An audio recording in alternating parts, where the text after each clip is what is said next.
Guys, when it comes to being prepared, making mistakes is something you don't want to do because it could be catastrophic. Really being well prepared means you're having a concise plan, you've got things laid out. And preppers make mistakes. I mean, they're human. And you want to do the right thing, you want to put things in order, but sometimes you're wasting your money and your time by not doing things right. So we're going to take a look at the top 10 mistakes that preppers make. Now, there are a lot of other mistakes, and you can list those down in the comments. But to me, this is my top 10 list. Now, number one is evaluating your risk. And one of the big things that a lot of people do is they plan for one scenario. If you watch Doomsday Preppers, and the program was kind of set up for this, they asked their number one concern. And so with that, they made all their preps around that. Listen, prepare for life, prepare to live, and look at the risk that you have in your area. Now, one of the biggest things is just power outages. We have them every year, sometimes multiple times. And if you're ready for a power outage, you're really going toward being prepared for other things. But whether you have tornadoes, hurricanes, different kind of environmental problems, even civil unrest, economic meltdown, a nuclear incident, or pandemics, which we've just been going through.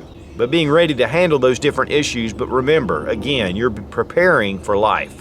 Now, because of the internet, we have so many different choices on different things, and a lot of them are just gadgets and novelties. One of the big things that you need to focus on is skill. Skill is much more important than the tools that you have. Now, having the right tools is important, definitely, and is something you need to consider. But having all kind of new little gadgets and widgets and electronic devices, can be a big waste of time and a waste on your resources that you can put toward other things that are more important. I'll never forget with our own prepper group, we had a training exercise where we bugged out. And everybody met at a certain location and we went through and evaluated the gear. A lot of the items that were put aside were things that hadn't even been opened. It was just trinkets and really low quality stuff. And guys, you need to have good quality gear. Instead of spending $100 on a bunch of different gadgets, buy yourself a really solid knife and then take it out and learn how to use it. Now, one big prepper mistake is just planning to bug out. That's your plan. You've got your stuff together. You've got your bug out bag. You have your go bag. You may even have a container ready. You're ready to run. And guys, honestly, you're just a glorified refugee. Bugging out is a last-ditch effort. That means there are no other options. So first and foremost, you should plan to bunker in. Your house is a safe haven. You have all the necessary tools and gear and your supplies right there. If you're on the bug out, you're going to do with a lot less. And you're really making yourself vulnerable to whatever's happening around you.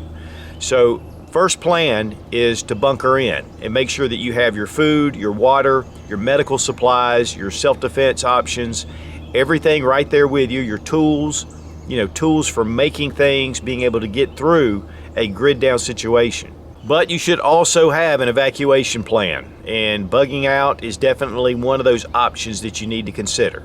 Now, most of us, a lot of times, are not physically able to carry all the things that you need. Or you have someone in your family, maybe a small child, maybe an elderly person that can't necessarily make the trip on foot. And so really you need to have that plan set aside though, ready to go. Of course, vehicles are a great tool, but if the highways and the roads get clogged up, you're going to have a hard time getting through. And so you may end up on foot. And so you need to plan all this stuff out. But one of the biggest things about evacuation or bugging out is to have a location that you're heading to. Make plans, talk to your friends and family that are like-minded, and have a place to go if your area is compromised. I mean, you could have a house fire that burns your place to the ground. You need to be able to get out. You could have some civil unrest that's going on where it's just not safe. I mean, there are a number of different things that can happen, and you definitely need to have that evacuation plan in place. Making sure that you have accessible roads, alternate ways to get to places. Guys, if you're depending on your GPS, you may not have it. And so really having a good map, just a paper map, and learning how to read it. We've kind of lost that skill. And that's one of the skills that you need to know. How to map read, how to be able to get through, navigating over rough terrain. You got to know those skills. Space is limited for most of us, and a lot of times we have a certain location that we keep all of our food. We keep our firearms, we keep, our medical supplies. We keep them in one location. Guys, you need to have multiple locations. Don't keep all your eggs in one basket. It's very important to have those things set aside and spread out. One thing that I did a few years ago was have a cache, and this was for emergency supplies. And me and another buddy of mine that's in the prepper group, we rented a really small storage unit that we can both get to, and we have food, medical supplies, different things in there that we can get to if our place is compromised or if things are stolen. And your house can be invaded. You may be out and people just come and take your stuff. Now, communications is a big thing, and a lot of times we rely on our cell phones. We have a handheld computer that is just incredible, and there's a lot of things we can gain from it. But in a grid down situation, you could lose the ability to get in touch with your friends through your phone. And so, number one, and this is really the most important, is to get to know your neighbors. Be on friendly terms with your neighbors, get to know them. If they need help, help them out, and develop a relationship with your neighbors. And that is one thing that man has always done, has depended on each other, because lone wolf mentality will get you killed. And being able to work together with your preps, being able to help each other in a time of crisis is invaluable. Now, also having two-way radios, having a ham radio, and also having some kind of weather radio with shortwave to be able to get information. And so there's a lot of aspects to communication, and you need to make sure that that communication system is in order. But again, guys, number one, get to know your neighbors. Now, guys, this is a big one. You're on the internet, you're looking through stuff, and you're not training, you're not practicing, you're not testing your equipment. Get your equipment out and test it. If you have firearms, you definitely need to get training. If you can get professional training, that's even better. But you need to get out and do some shooting. Make sure that your entire family that can handle a firearm has that training as well. But if you need to learn fire skills, learning how to start a fire, going out and taking the methods that you have that you're depending on. Because I'm going to tell you, a Bic lighter will go out when you need it the most. And a lot of times it's inclement weather. Know how to start a fire in wet weather. Know how to prepare your food. You could have long-term food storage stocked up, but you haven't tried it. And so it's important to get it out, test it, and make sure that it's edible. Medical supplies, that is a big one. And there are a lot of first aid classes all around, trauma classes. You can go to basic first aid. Those are offered in a lot of places, and now is the time to get that knowledge, because you will be your first responder. And so you may be the one that saves that life of a family member or friend. And when it comes to food storage, that's a big one. And one thing that we've done, we have some long-term food that will last for 30 years. And we've stocked up a year's supply. But just like with the COVID-19 scare, people were buying up food like crazy. And we didn't want to get into our long-term food because it is a lot of work. We really wanted to eat things that we were already eating. Now, the grocery stores were open and we were able to go, even though there were a lot of shortages, and we were able to get to food. But having a lot of canned food, the foods that you eat, those foods will last indefinitely if you keep them in moderate temperatures, 75 and below. We did a video all about that. But it's really important to make sure that you have your food in those locations where they will preserve the nutrition and the value of the food as long as possible. But you also want foods that you like. You don't want to get a lot of food, you open it up, and it's something that you just can't eat. We've got to keep our energy up, so it's really important to make sure you have food that you like, keep it well rotated, and make sure that you do, again, divide it up, because you don't want for that food to get gone and then you be left with nothing. Okay, number 9 is to make sure that you don't procrastinate. It's one of the big things. We have ideas of what we want to do. We have plans. There are certain holes that we have in our preps. And a lot of this has to come with evaluating and organizing. But when you look at everything you have, then you decide, do I have a heat source in case of a power outage? Do I have the necessary supplies?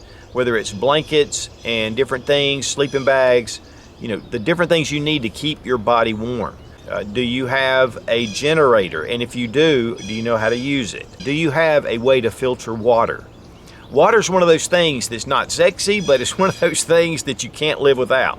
3 days without water and you're done for. So make sure you have a way to filter water. You may have a big creek, a pond, a lake, and they are filled with different microorganisms that can really make you sick. And so having a way to filter that water is one of the critical things. Make sure you have your medical bags ready. Make sure that you have the ammunition you need. We just saw a run on ammunition. We've seen it over and over. Guns and ammunition get gone in a hurry in a crisis situation. Don't wait until the price doubles before you have to go buy. Have that stuff put aside ahead of time. And again, don't procrastinate to train and to learn skill. Reading it on the internet is not obtaining skill. It's just you know about it. It's just knowledge. But until it's put to use, there's no skill involved. And guys, number 10, and what's probably one of the most important, is to have balance in your life. Now, balance means that you are working to be prepared. What my motto has always been is do a little bit every week. Just do a little bit, buy some extra canned food, buy some medical supplies when you can. When you go shooting, buy some extra ammo to put back. Doing those things, extra magazines, buying your medical gear, buying your different things that you use on a regular basis. And make sure that you rotate them out and that you just make it part of your lifestyle, but it's not all your life. And one of the things that a lot of preppers do is they get addicted to prepping. And if you're not careful, that's all you're thinking about. And you're actually planning for the end of the world. Guys, plan, again, to live. That is the most important thing. Make sure you take breaks, make sure you go on vacation, being prepared when you go. And all this will be somewhat of a training as you go along. Whenever we go on any kind of trip, I always make sure I have my go bags, I have the necessary items that I need, and I keep them with me. But I don't make it to where that is everything about my life. Guys, 99% of the time, you're going to be fine. But just like we've experienced with the COVID-19 pandemic, we've had to adjust. And thank goodness we still have all the utilities and things we need. But if we didn't, where would we be? And so, guys, be prepared. Think about these mistakes. Make sure that the ones that you fall into, make sure you fix them. Because now is the time. This can come at any time, and it's always great to be prepared. It's not only you, it's also for your family and your friends. And guys, if you're serious about prepping and survival, check out Survival Dispatch Insider. It is the best resource on the web to be prepared. They use some of the top names in the survival world that are contributors there. We upload one video a week. I'll have a link down in the description. I think it's well worth checking out. Be strong, be of good courage. God bless America. Long live the Republic.